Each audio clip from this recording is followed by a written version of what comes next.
ఎంతకాలం second hand life గడపాలి? Bag మనోజ్ది, చెప్పులు మనోజ్వి, షెడ్యూల్ మనోజ్ది, టూత్ బ్రష్ ఇంకా డ్రాయర్ తప్ప నాకు ప్రతి వస్తువు మనోజ్ వాడిందే ఇచ్చారు. అప్పుడే నేను డిసైడ్ అయ్యానా, నాకు నా పేరు ఇంకా నా లైఫ్ రెండు ఫస్ట్ హ్యాండ్వే కావాలని.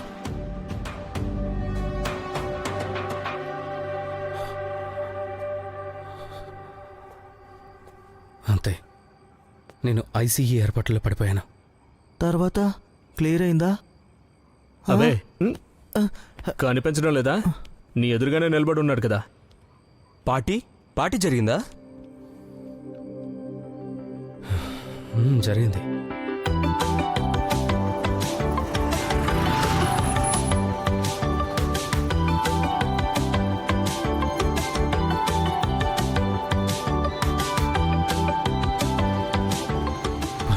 వెళ్ళు వెళ్ళు, లోపలికి వెళ్ళు, నేను బైక్ పార్క్ చేసి వస్తాను.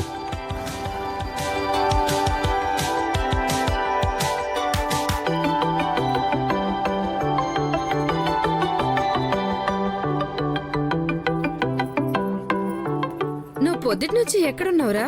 ఎప్పటి నుంచో వెతుకుతున్నాను. ఉండు, నీకోసం ఒకటి తెస్తాను. ఏంటి? ఒక్క నిమిషం ఉండు.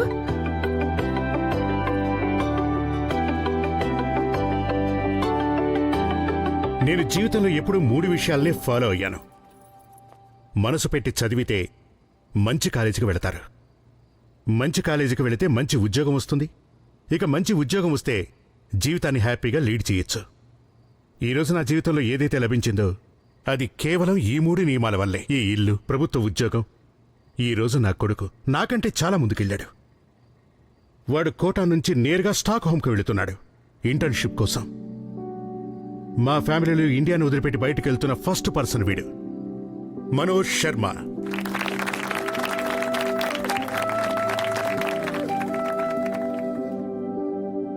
అలాగే మనోజ్ ప్రభావం కొద్దో గొప్ప సంజయ్ మీద పడింది. వాడు కూడా ఐసీఈ క్లియర్ చేశాడు, కానీ ర్యాంక్ కొంచెం తక్కువే. కానీ ఇలాగే కష్టపడితే ఏదో ఒక రోజు మనోజ్ స్థాయికి వస్తాడు. శబాష్, రండి కేక్ కట్ చేద్దాం. రండి, మీరందరూ కూడా రండి ప్లీజ్. రా.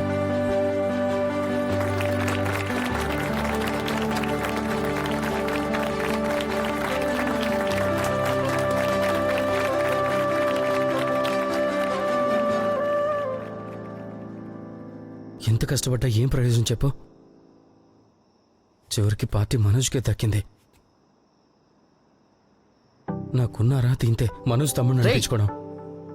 ఇలాంటి మాటలు నా దగ్గర ఇప్పుడు మాట్లాడుకో. ఇక నువ్వు ఉన్నావు చూడు, ఒక డిఫరెంట్ టైప్ రాకెట్వి. నువ్వు వీళ్ళెవరికీ అర్థం కావు.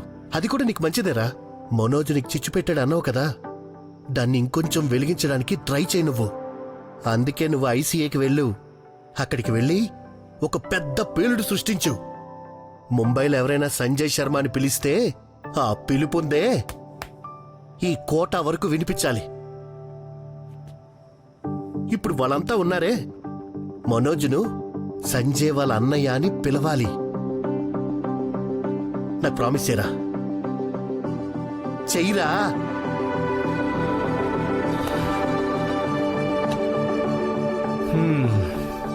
మైక్రోసాఫ్ట్ ఉద్యోగం కోసం నువ్వెందుకింత తొందరపడుతున్నావో నాకు ఇప్పుడు అర్థమైంది. ఇప్పించచ్చు కదా.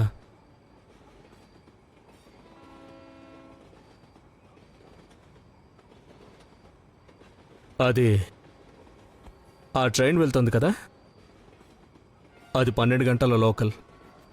అది 11 గంటల బండి కంటే ముందు వెళ్తుందా?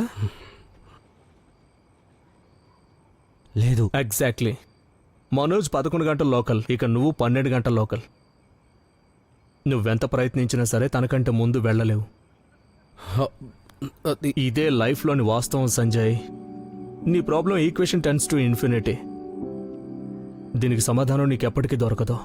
కానీ ఇది నా రియాలిటీ అయితే కాదు కదా.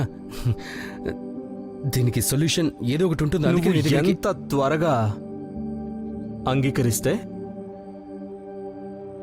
అంత సంతోషంగా ఉంటావు.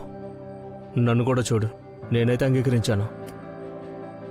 ఆగగు, మరి నేనేం చేయాలి? నేను జీవితం అంతా కేవలం మనోజ్ తమ్ముళ్ళో మిగిలిపోవాలా?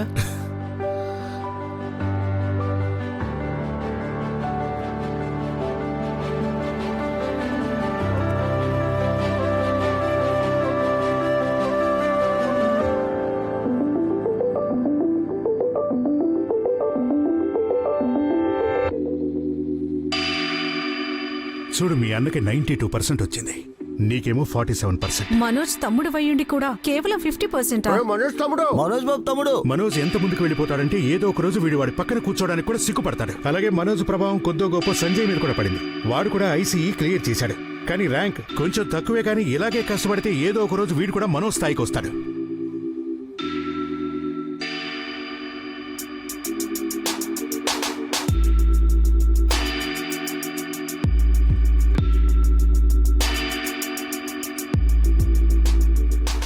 అయిన వాళ్ళను సంతోషపెట్టాలన్న నా కోరిక అది తప్ప, ఆశపడింది తీర్చుకోవాలనుకోవడం అది నా తప్ప. ప్రతి దానికి నువ్వు ఎందుకలా లేవని వింటాను. ప్రతిసారి ఇలా పోల్చడం, అవును ఇది తప్పే. చిన్నప్పటి నుంచి కొంచెం నిశ్చింతగా ఉండేవాణ్ణి, అది తప్ప. ఈ రోజు కూడా ఈ క్షణాన్ని అనుభవించేవాడిని, అది తప్ప. అన్నదమ్ముల బంధం కూడా ఒక రేసులో మారిపోయింది. ఆ రేసులో గెలవాలని బయలుదేరాను, అది తప్ప. అది తప్ప.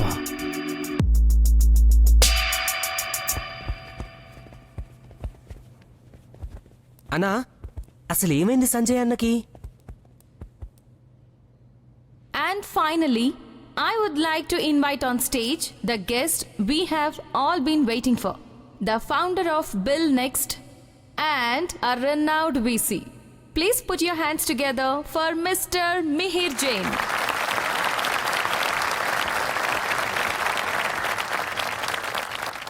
Thank you. ఈరోజు ఈ ఈవెంట్ టైటిల్ బహుశా నా లైఫ్ నుంచి ఇన్స్పైర్ అయిందనుకుంటా. 0 to hero. మీకు తెలుసా, నేను నా జీవితంలో ప్రతి క్షణం ఏదో ఒక దాని వెంట పడ్డాను.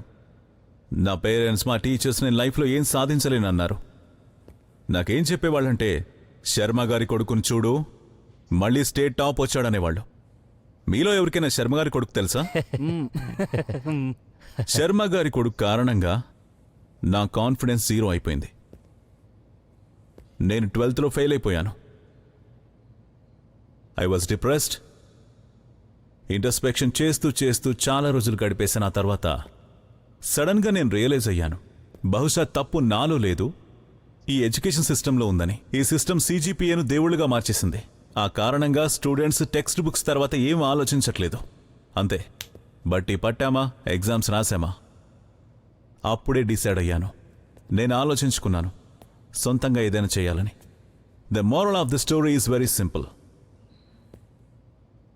ఒకవేళ మీరు అనుకున్న జాబ్ రాలేదంటే ఫర్గెట్ అబౌట్ ఇట్. సొంతంగా కంపెనీ స్టార్ట్ చేయండి, స్వయంగా ఏదైనా చేయండి. తర్వాత శర్మ గారి కొడుకును హైర్ చేసుకోండి టు వర్క్ ఫర్ యూ. ఈ ప్రపంచంలో జాబ్లు వెతికే వాళ్ళు లక్షల కోట్లున్నారు, కానీ జాబ్ ఇచ్చేవాళ్ళు చాలా తక్కువ. Be that person.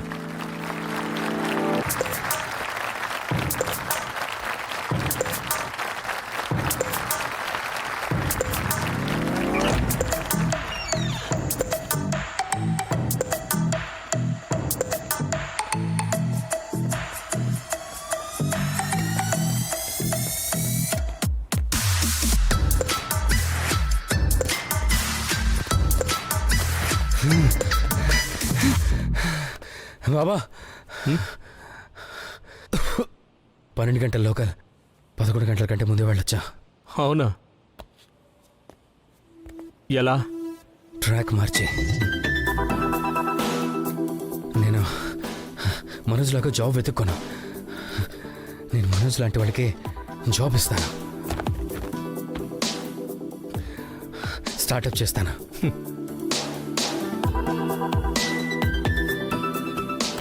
సంజయ్, ఈ స్టార్టప్ అంటే ఏంటో తెలుసా నీకు?